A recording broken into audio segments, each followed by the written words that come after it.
Mr. Trump goes to Washington today, and he will meet with his supporters on Capitol Hill, including, we assume, Senator Sessions and also Senator Tom Cotton. But many there are dug in against the New York businessman. So let's bring in Senator John Cornyn, Senate Majority Whip and member of the Judiciary Committee. We're also going to get his thoughts on the SCOTUS nomination this morning as well. Good morning, Senator. Good to see you today. Good morning, Martha. Thank you. Good morning. So, do you have any interest in meeting with Donald Trump? Well, I'm not going to be attending the meeting today because, as you know, the American-Israel Public Affairs Committee, AIPAC, is here, and I'll be speaking to them. But I suspect that you'll see all of the presidential candidates reaching out to members of Congress and looking for support and trying to establish some dialogue because each of them hope to be the Republican nominee for president, and they're going to have to work with Congress.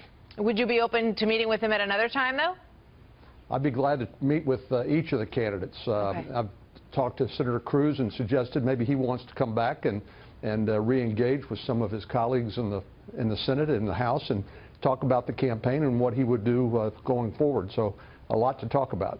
Wait, what do you think about the fact that in some cases, you know, sort of having the endorsement of so-called establishment members has not really been a positive for candidates? Well, it's a little bit confusing these days. I've always found endorsements to be overrated because really what counts is the vote of the public. But for some reason, candidates always want them. And I honestly, when I'm running for election, I'm glad to have them as well. But frankly, I think they're overrated. Yeah, and I know you have not, obviously, you haven't put your support behind anybody as of yet. What's your take on the 1237 number? Is it hard and fast, or do you think the person who has the majority or close to that number when we get to the convention should be the person that gets the nomination? Well, we know 1237 is the magic number, and if you're short of that, then that means there's going to be a contested convention, and I don't think we've had anything quite like this before, so this is a little unprecedented, so I'm not sure exactly how to read it, but certainly Mr. Trump seems to have a head of steam, but Ted Cruz is close on his heels, and Mr. Cates certainly hasn't been counted out. He's going to be a factor as well. All right. I want to play for you some sound from your colleague, Senator Mitch McConnell, over the weekend in an interview talking about the SCOTUS nomination, Merrick Garland. Let's listen to this. Just to make it clear, you're saying no consideration of Judge Garland by this Congress, even if Hillary Clinton wins the election. No consideration by this Congress. You're going to stand firm on that, even in a lame duck session. I can't imagine that a Republican majority Senate, even if it were soon to be a minority, would want to confirm a judge that would move the court dramatically to the left. That's not going to happen. And you agree with that, correct, Senator? I do. I think the principle involved here, Martha, is we want to let the voters have a say in who gets to make that selection. And this is a very short time, about 9 months, that President Obama's left in office.